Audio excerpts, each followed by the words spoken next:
Hey guys, welcome back to another Coin Snobz Vidya. Quick explanation for all you folks out there that just clicked on it thinking, oh man, finally a brand new Coin Snobz Vidya without reading the description. We are going to be doing some date restoration with Nicodate on some old, dateless, of course, Buffalo nickels. So basically, this little bottle of magic right here is Ferric Chloride. And the way this works is when a coin is struck, the devices, which is the raised part, such as the date, is a little bit more dense than the field, the surrounding area. So on a coin such as a buffalo nickel, or pretty much any nickel that is a copper alloy as opposed to a copper nickel clad, you are able to use this to magically make the date pop back out. Now, the biggest caveat with something like this, of course, is that once you use this on a nickel, it's technically a damaged coin. No matter what, it's going to be obvious that you've used Nicodate on it. And you'll get to see that here pretty soon. You can actually see a little discoloration where the dot was of the ferric chloride. But the idea behind that is there could also be some extremely rare coins, such as a 1918 8/7 overdate buffalo nickel hiding in this little bag right here. You don't know unless you actually restore it. So I think from what I saw on the internet, fairly rare coin, even if it's been nicodated to discover that it's actually a rare coin, is worth somewhere between 25 and 50% of an undamaged coin. The number one reason why I do it, though, to be honest with you guys, is I just kind of like to see what's actually there. And I mean, if I do enough of these, eventually I'll find a 1918 8/7, right? Probably not. But anyways, let's dump this out real quick. 40 of eBay's finest dateless buffalo nickels. Before I ever put any of this stuff on here, I always go through here to make sure that there actually isn't a date showing. If I can make out a date, I don't use it. I also go through here and check for type 1s, which is the very early 1913 buffalo nickels. You'll actually be able to see those or distinguish those between type 1 and type 2 because the mound on the reverse that the buffalo is sitting on is actually raised as opposed to being concave on type 2 1913s and all the way through the end of the series in 1938.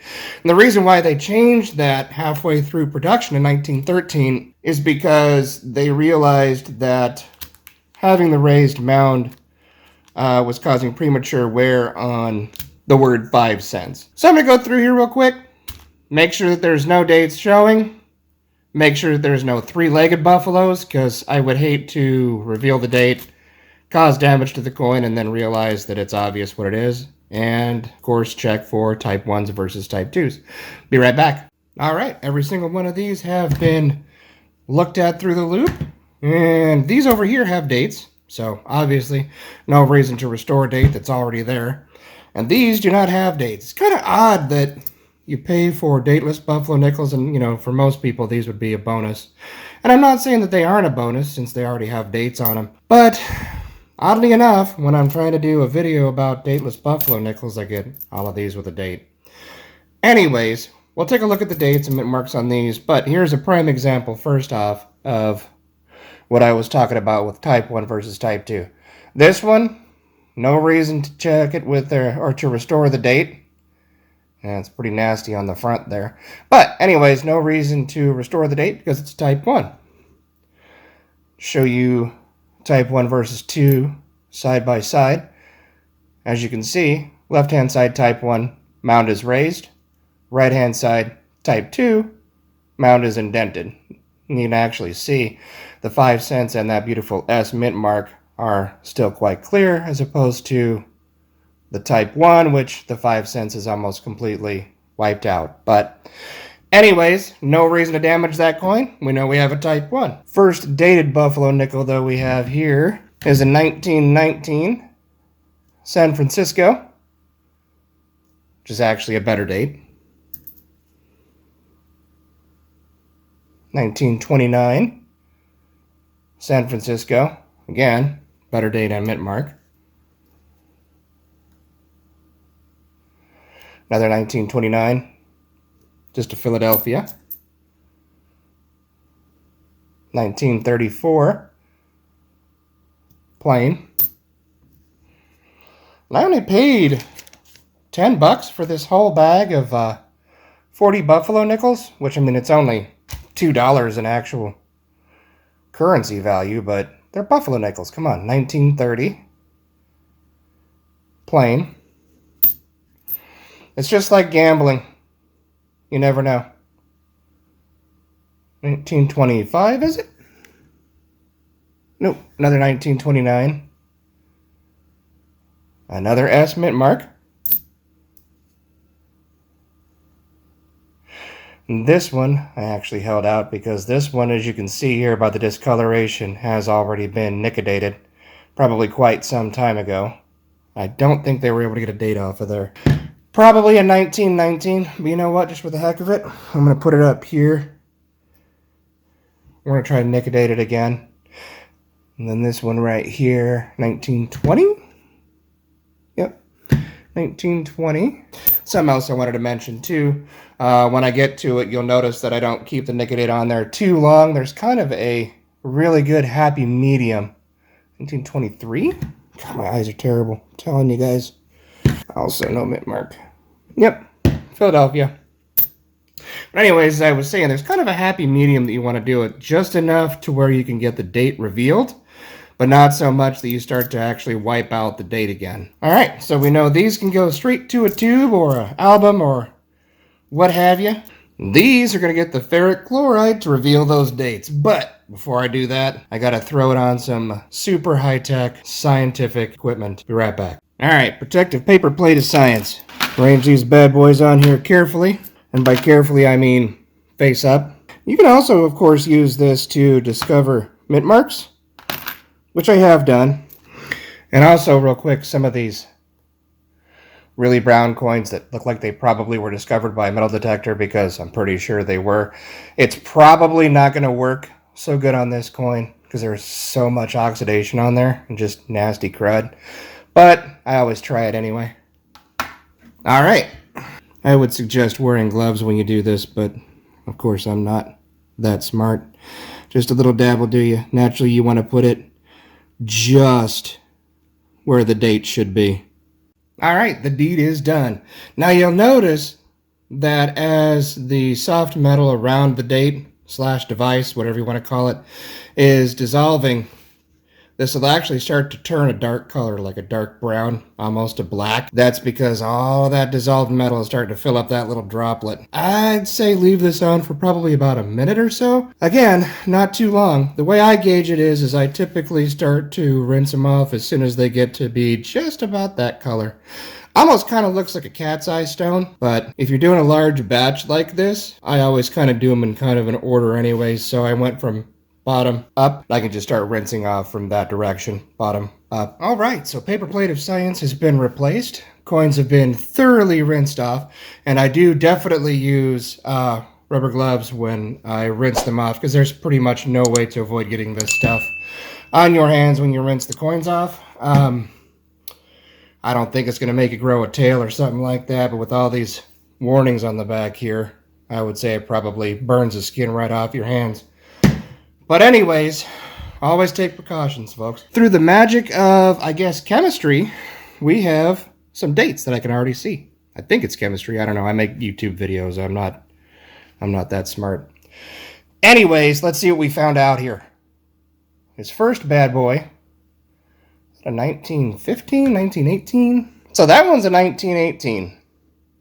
I don't see a 7 below the 8, but you better believe I'm going to scope the ever-loving crap out of that, because who knows, maybe I finally made a score on these. Doubtful, but you never know. Here's our really nasty ground coin. I don't think anything popped out of that. Nah, it's totally unreadable. But, I mean, it's a buffalo nickel, so I mean, come on. So it's at least 5 cents, right? And that's like a 1916 plain. Common, of course. Cross your fingers, there's something good here. What is this one? Well, whatever this one is, it's a Denver mint mark, but I managed to somehow completely miss the date there, so we're going to do a retry on that one. Again, I'm not that smart, I just do YouTube videos. 1926, Philadelphia. And this one is the one that had been nickel-dated previously, and there's still no date showing, which that just means that chances are the first time the other person used nickel-date on it, who knows how many years ago, they left it on there too long, and so not only did it dissolve the soft metal or softer metal around the date, but it also was able to eradicate most of the date. So we'll just put that with our other unreadable nickel. A 1915 plain. It's like a 1917 Philadelphia as well. 1916 plain, and that date came out really nice.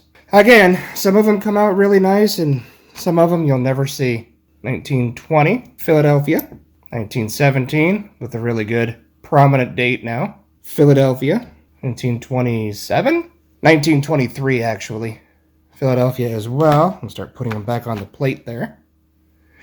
And again, you can kind of see where it's pretty obvious that it's a damaged coin now. You can see the difference in toning where that ferric chloride was. It's like a 1915 Philadelphia. Come on, you can do it. 1916 or 18?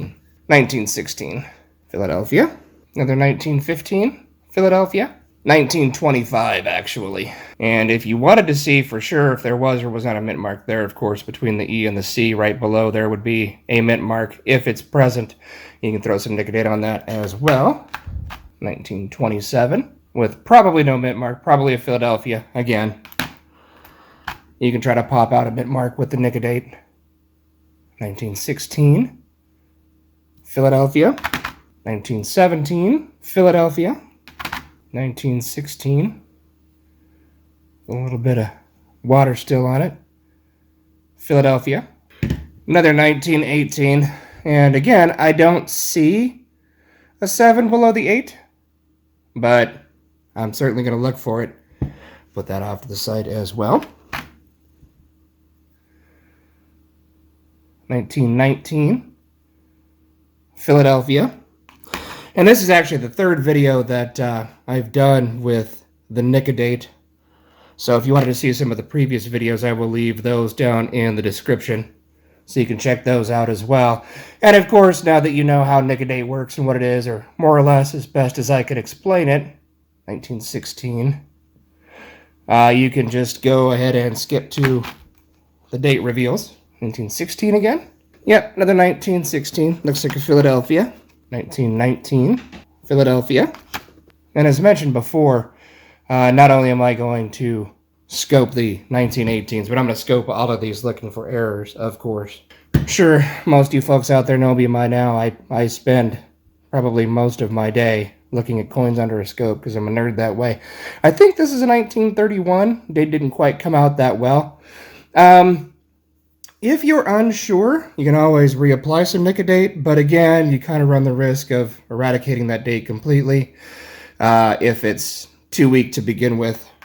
Too soft, I should say. So naturally, again, it'll dissolve most of the date as well as the field you're trying to take care of. 1923? 1929, actually, Philadelphia.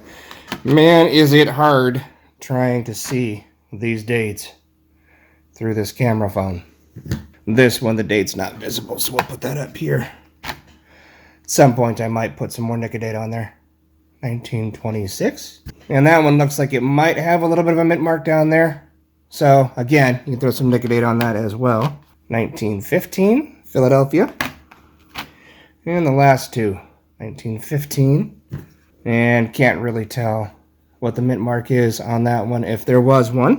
And what do we got here? Yeah, that one looks like a 1927, but hard to tell. Again, that one needs to be redone, so we'll put that one up there. Got our 1918 right here, one of two. And there's our other 1918, so of course, going to pay special attention to those. Because even as a damaged coin, if that's a 1918 8/7, it's still going to have a good amount of value. Alright, so there's no obvious home runs here in this batch of dateless nickels. Of course, I still have to redo those. Give these a little extra love. Check and see if they are the overdate. But either way, my favorite part about this is that it's fun. Kind of goes back to the whole mystery bag concept of this whole thing, in that I just like to be surprised, I guess. Good, bad, or indifferent. And it's almost like gambling to me, because you never know what you're going to find. Again, these all have dates on them in a $10 bag of 40 dateless buffalo nickels. Down the type 1 and whatever else could be possibly in here. It piques my interest. It piques my curiosity. But that's going to wrap it up pretty much for this video. If you're interested, don't forget to check out those other 2 Nicodate videos that I have linked down in the description. If you haven't subscribed yet, please go ahead and do so. Best way to support the channel. Tick the bell so you can get a notification every time we do upload a video. Throw it a thumbs up if you like the video. Until next time, love you all. God bless. And we'll see you soon. Keep your fingers crossed on these 2 right here. Stay safe.